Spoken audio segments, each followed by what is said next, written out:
बुरा दिन वो नहीं जिस दिन बारिश होती हो, 100 दिन दुर्दिन नहीं मेघ नभ में गहरावे। चाहे कितनी भी बारिश होती रहे वो दिन बुरा नहीं है। अदिनन इंद्र उपल वर्षा कर वज्र गिरावे। यदि इंद्र वर्षा रूपी वज्र भी गिरा दे वो दिन भी बुरा दिन नहीं है। और 100 दिन दुर्दिन नहीं उदर को अन्न न पावे। यदि पेट भर के हमें भोजन भी नहीं मिले किसी दिन तो वो दिन भी बुरा नहीं होता।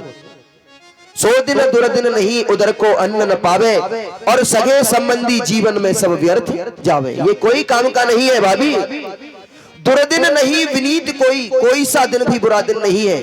दुर्दिन नहीं विनीत कोई जेती वक्त विपत्ति बखानिए और श्रवणन पड़े न हरि कथा 100 दिन दुर्दिन जानी। जिस दिन हमारे कानों को भगवान की कथा सुनने को नहीं मिलती हो उस दिन से बुरा दिन हमारे जीवन में दूसरा कोई नहीं हो सकता। और उसी भाव में भगवान के भरोसे सीताराम सीताराम करते हुए और बिना भोजन के ही महाराज आज कथा सुनने के लिए चले। बारिश हो ही रही थी, अंधे हैं बेचारे, दिखाई तो देता नहीं। आज जंगल में थोड़ा रास्ता भटक गए महाराज, जाना कहीं और था और चले किसी और दिशा में गए। अब तो आगे कोई कुआं था, रास्ते में सूखा पड़ा हुआ था, पानी नहीं था उसके अंदर। अब दिखाई तो देता नहीं, आंखें तो प्रभु ने पहले से ही ले रखी। चलते गए महाराज प्रभु की लीला और जाकर के उस कुएं में राम टहल पांडे जी गिर गए। अब तो मन में विचार करने लगे कि हे भगवान क्या किया तुमने। आज तक भगवान से कभी कोई शिकायत नहीं की। माता पिता चले गए, भाई चला गया, अपनी दोनों आंखें चली गई, फिर भी कोई शिकायत नहीं की। कहते हैं कि हे प्रभु मात पिता वर बंधु लियो दुख घोर दियो सब ही सुख छीनो। आपने मेरे माता पिता ले लिए, मेरा भाई भी चला गया, दुख घोर दिया, मुझे इतना दुख दिया, मेरे सारे सुख आपने छीन लिए, लेकिन फिर भी मैंने आपसे कभी कोई शिकायत नहीं की।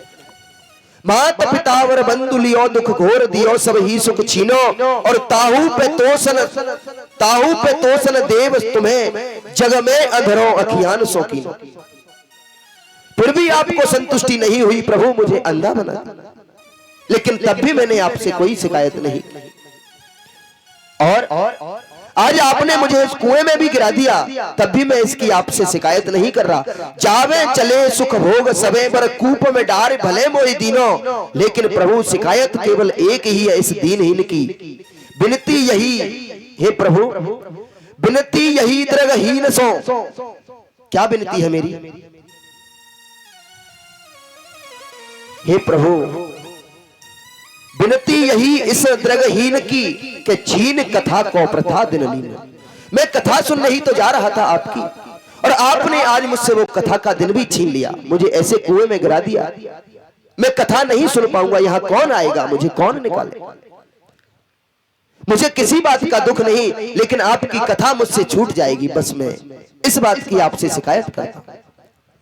तो कहते हैं कि प्रभु मंजूर करते हैं सदा जब दिल से होती है, मगर मुश्किल तो ये है प्यारे, बात ये मुश्किल से होती है। हम ऐसा प्रभु से कह नहीं पाते, बड़ी मुश्किल होती है। अगर दिल से पुकारा जाए तो मेरे प्रभु आने में देर नहीं करते, एक क्षण में प्रकट हो जाते। अब तो प्रभु ने राम टहल पांडे जी की पुकार को सुना और प्रभु एक छोटे से बालक का रूप बना करके आए और कहने लगे, अरे राम टहल जी आप एक गड्ढे में कैसे गिर गए। अरे भैया ये गड्ढा नहीं है, ये तो कुआं है, जाओ गांव वालों को बुला के लाओ, जरा रस्सी डाल करके हमें कैसे भी प्रयास करके इस कुएं से बाहर निकालें। अरे नहीं नहीं राम टहल जी, रस्सी की और गांव वालों की कोई आवश्यकता नहीं है, मैं आपको हाथ पकड़ के अभी निकाल देता हूँ, छोटा सा गड्ढा है, आपको दिखाई नहीं देता ना, इसलिए लग रहा है कि कुआं होगा, कुआं नहीं है। अरे जो हमें इस भव कूप से एक उंगली पकड़ करके पार लगा सकता है, तो उसके लिए एक छोटा सा कुआं कौन सी बड़ी बात। और उसने राम टहल जी का हाथ पकड़ा और एक झटके में ही बाहर कर दिया।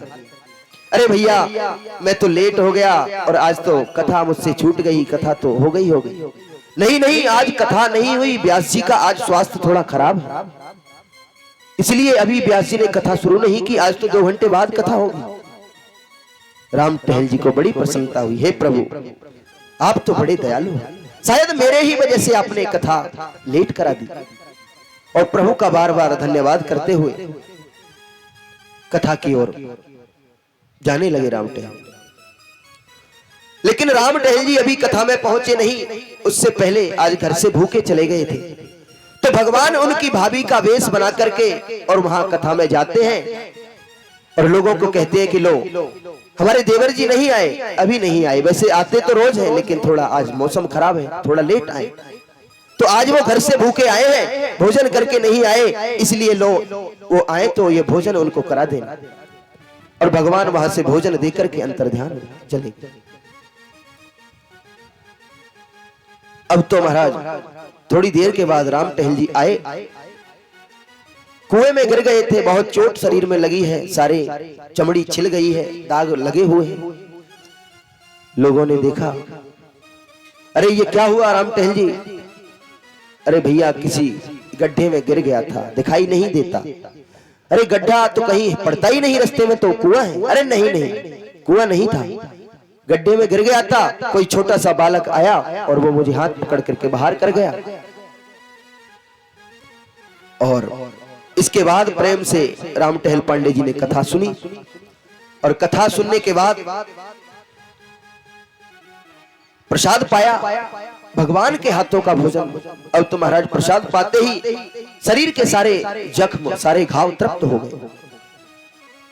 और राम टहल जी बर्तन लेकर के जो जिसमें भोजन लाई थी भाभी, उन बर्तनों को अपने अंगोछे में बांध करके और घर ले गए। शाम को घर पहुंचे, जाकर के भाभी को बताया, अरे भाभी आज आप भोजन लेके नहीं जाती तो मैं तो भूखा ही रह जाता। भाभी कहने लगी, मैं तो कहीं नहीं गई भोजन लेके। अरे क्यों नहीं गई? देखो ये बर्तन मैं लेके आया हूं। भाभी के भी नेत्र खुले रहे कि ये क्या हुआ, ऐसा कैसे हो सकता है? वही बर्तन जो लेकर के जाते थे। भाभी ने बर्तन देखे तो उसे भी लगने लगा कि ये तो बड़ा आश्चर्य है, मैं तो गई नहीं। अगले दिन जाकर के और राम टहल पांडे जी ने पूरा प्रसंग व्यास जी को बताया कि महाराज भाभी तो भोजन लेके नहीं आई, ये तो कोई और ही। जब पूरा प्रसंग व्यास जी को सुनाया तो व्यास जी भी राम टहल पांडे जी के चरणों में नतमस्तक हो गए कि धन्य है आप और आपकी श्रद्धा, आपकी निष्ठा। हरि व्यापक सर्वत्र समाना, व्यापक तो है लेकिन प्रेम से प्रकट हो ही मैं जाना। बिना प्रेम के प्रभु कहीं नहीं आ सकते, बिना प्रेम रीझे नहीं नटवर नंद किशोर। यदि प्रेम है तो वो कोई भी स्वरूप किसी भी वेश में आ सकते हैं। तुलसी या संसार में सबसे मिलिए धाय, और ना जाने के ही रूप में नारायण मिल जाए। वो किसी भी रूप में आ सकते हैं, एक कुत्ते में भी, एक गधे में भी, एक इंसान में। जब सारा प्रसंग व्यास जी को सुनाया तो व्यास जी ने भगवान का धन्यवाद करते हुए कहा कि हे धन्य है प्रभु आप, आरत की आरत निवार वे को, विपत विदार वे को नाथ आप बाह बढ़ावत हो। सबकी विपत्ति को दूर करने के लिए आप एक क्षण में आ जाते हो। और ले सहू लाज कमलेश जू न लागत तुम्हें, भक्त की खातिर भाभी को भेष करके आवत हो। आप भक्त के लिए भाभी भी बन जाते हैं तो और क्या नहीं बन सकते मेरे प्रभु। इसलिए जितना हमें हो सके जीवन में ज्यादा से ज्यादा भगवान की कथा श्रवण करनी चाहिए, भगवान का गुणानुवाद करना चाहिए। श्रवणम कीर्तनम विष्णु स्मरणम पाद सेवनम, 9 भक्ति है, 9 में से जिसके जीवन में एक भी है उसका जीवन सार्थक है। और यदि 9 में से 9 जिसके पास है महाराज, उसका तो कहना ही क्या। बोलो राधे राधे। कुछ लोग तो ऐसे हैं कि यहाँ राधे राधे भी नहीं बोलते महाराज, उनको राधे राधे बोलने को कहो तो कहते हैं बड़ा कष्ट होता है महाराज जी, तो बार बार बुलवाते हैं, कितनी बार बोले।